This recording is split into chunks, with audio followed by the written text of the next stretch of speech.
पिता अशोक, माँ मीना, बेटा दीपक, बहू सुरेखा, सब लोग साथ में रहा करते थे।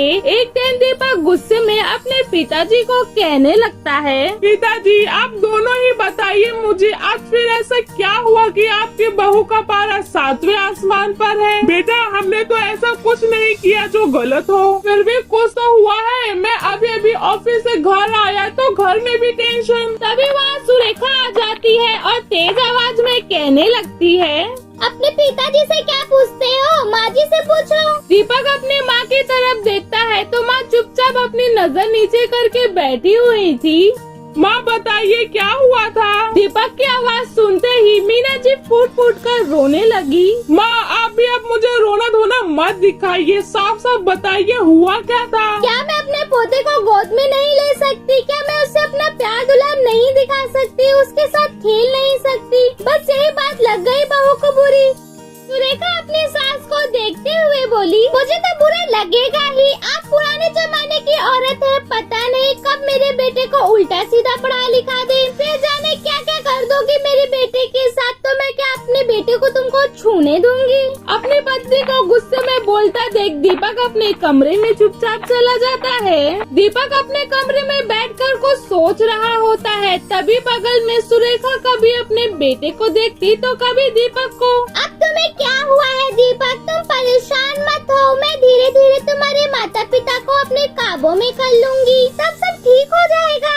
सुरेखा मेरे बाप बाप मेरे जन्मदाता है, तुम उन्हें कैसे काबू में करने की बात कर सकती हो। उन्होंने कभी मुझे गलत सीख या गलत संस्कार नहीं दिए। आज वो तुम्हारी वजह से उदास है। माँ ने कोई गलती तो नहीं की थी, हमारे बेटे पे उनकी ममता दिखाने का पूरा हक है। दीपक अब मुझे भाषण देना बंद करो, मैं जो कह रही हूँ उसे समझो। वो मेरा बेटा है, मेरा सबसे ज्यादा हक है उस पे। जैसा चाहूँगी वैसा रहेगा, जहाँ चाहूँगी वहाँ रहेगा।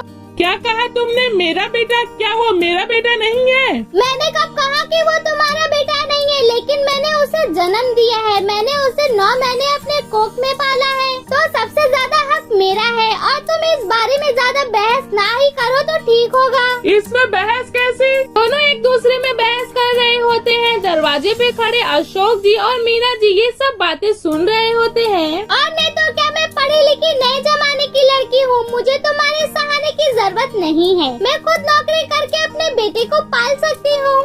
अरे तुम्हारा दिमाग तो ठीक है, ये सब क्या कह रही हो तुम? दीपक अब मुझे भाषण देना बंद करो, मैं जो कह रही हूँ उसे समझो। वो मेरा बेटा है, मेरा सबसे ज्यादा हक है उस पे। जैसा चाहूँगी वैसा रहेगा, जहाँ चाहूँगी वहाँ रहेगा। दीपक अपनी पत्नी से परेशान होकर चुपचाप सोने चले जाता है और दूसरी तरफ दरवाजे पे खड़ी मीना जी और अशोक जी कहते हैं, मीना ये हमारी बहू को हमसे क्या परेशानी है, ये समझ में ही नहीं आता।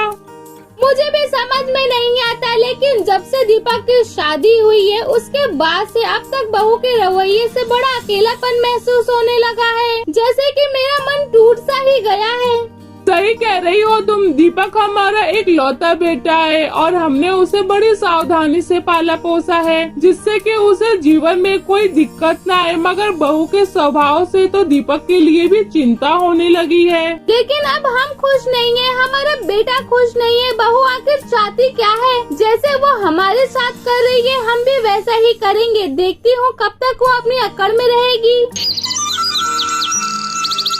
अपनी बहू के स्वभाव से परेशान अशोक जी और मीना जी अपने बेटे से सुबह कुछ बातें करते हैं और कुछ समय के बाद, आइए जी चाय पी लो। नहीं बेटा तुम चाय मत पीना, मैंने तुम्हारे लिए पूड़ियाँ और कॉफी बनाई है। ठीक है माँ, मैं वही खा लेता हूँ। और जो मैंने सुबह सुबह उठकर चाय बनाया है उसका क्या होगा? ये मेरा बेटा है, जो चाहूँगी वही खिलाऊंगी अपने बेटे को। ये सब देखकर सुरेखा गुस्से से अपने कमरे में चले जाती है। वहीं माँ बेटे एक दूसरे को देखकर मुस्कुराते हैं। रात के समय दीपक और उसके पिता घर आ जाते हैं तो मीना जी खाते समय कहने लगती हैं, दीपक बेटा मैंने तुम्हारे मनपसंद के छोले कुलचे बनाए हैं, खा लेना। उसके बाद तुम्हारे पिताजी ने भी तुम्हारे लिए रसगुल्ले लाए हैं। माँ जी मैंने जो दाल चावल रोटी बना के रखी है उसका क्या होगा? और आप इनको मेरे हाथ का खाना क्यों नहीं खाने दे रही हो? वो क्या है ना बहू, पता नहीं तू कैसा कैसा अच्छा खाना बना के मेरी बेटी को खिला पिला देगी, ना जाने क्या क्या सिखा दोगी, तो क्या मैं अपनी बेटी को तुम्हें खाना खिलाने दूंगी? बेटा आज से तुम हमारे कमरे में सोना, ठीक है? आप कैसे बात कर रही हो? वो मेरे पति है और आपको हुआ क्या है आखिर माँ जी? वही तो मैं जानना चाहती हूँ बहू, आखिर हमने ऐसा क्या किया है जो तुम हमसे हमेशा कटी कटी रहती हो? हम तो अपने बेटे को प्यार से खाना खिला रहे थे जैसे अपने पोते को खिलाते हैं। जब तुम अपना बेटा हमें नहीं दे सकती हो तो हम अपना बेटा क्यों दे तुम्हें? अब सुरेखा को समझ में आने लगा था कि उसने कितनी बड़ी गलती की थी। अपने ही सास ससुर के साथ ऐसा स्वभाव करना सही नहीं था। वो अपनी सास से कहती है, आप सही कह रही थी माँ जी। जब मैं एक दिन में इतना परेशान हो गई इस स्वभाव से जो मैं आपके साथ कई समय से कर रही थी, मुझे माफ कर दीजिए, मुझसे बहुत बड़ी गलती हो गई। इतना कहकर सुरेखा रोने लगती है। अगर आपको हमारी कहानी अच्छी लगी हो तो लाइक शेयर सब्सक्राइब।